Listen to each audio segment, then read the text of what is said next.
नर्मदा के देडियापाड़ा मोवी मार्ग पर 8.80 करोड़ रुपयों के खर्च पर अप्रोच ब्रिज का निर्माण कार्य होगा, जिसका खातमुहूर्त आज सांसद मनसुखभाई वसावा की मौजूदगी में करवाया गया।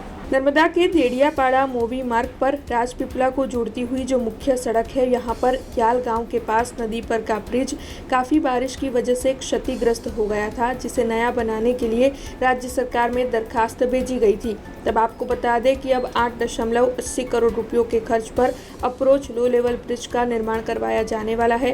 तब भरूच नर्मदा के सांसद मनसुखभाई वसावा की मौजूदगी में आज ब्रिज के कार्य का खातमुहूर्त हुआ।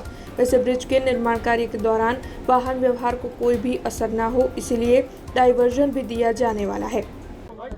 મોવી ડેડિયાપાડા રોડ પર યાલ પાસે એક બહુ જૂનો બ્રિજ હતો, નાનો બ્રિજ, પણ ચોમાસામાં ભારે વરસાદના કારણે છેલ્લા 2 વર્ષથી તૂટી જતો હતો। રિપેરિંગ કરવાના પ્રયત્નો કર્યા પણ એમાં સફળતા ના મળી, એટલે એ બ્રિજ રાજ્ય સરકારમાં દરખાસ્ત કરી અને બહુ સમય મર્યાદામાં, ઓછા સમયમાં એ મંજૂર થઈ ગઈ અને આજે ખાતમુહૂર્ત એનું કરવામાં આવ્યું છે।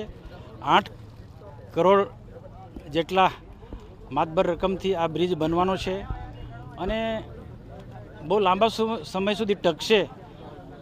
અતિ ભારે વરસાદ પડે, બહુ ભારે પાણી આવે ખાડીમાં તો પણ બ્રિજને કોઈ નુકસાન ન થાય એ રીતના બ્રિજ બનવાનો છે। અને એ ઉપરાંત મોવીથી ડેડિયાપાડા સુધીનો રસ્તો હેવી વાહનો જવાના કારણે એ રસ્તો મજબૂતાઈવાળો બનાવવાની જરૂર હતી, તો ત્યાં સરકારમાં આરસીસી રસ્તાની દરખાસ્ત કરી તો 100 કરોડના ખર્ચે આખી દરખાસ્ત ત્યાં મોકલી છે અને ટૂંક સમયમાં એ મંજૂર થવા જવાનું છે ને 4-5 મહિનામાં એનું પણ ખાતમુહૂર્ત થવાનું છે। ભરૂચ જિલ્લા કે નર્મદા જિલ્લાને જોડતા રસ્તાઓ જે છે એમાં ડેડિયાપાડા હોય, સાગબારા હોય કે નેત્રંગ કે કોઈ પણ તાલુકાને જિલ્લા મથકને જોડતા રસ્તાઓ, એ જિલ્લા પંચાયતના સ્ટેટના રસ્તા બધા સારા હોય એ રીતના સરકારનો ખૂબ સારો અભિગમ છે।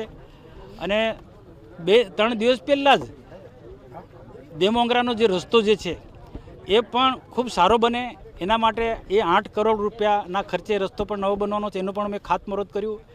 हमसे जुड़े रहने के लिए हमारे YouTube चैनल को सब्सक्राइब करें और नई वीडियो की नोटिफिकेशन के लिए बेल आइकॉन को दबाएं।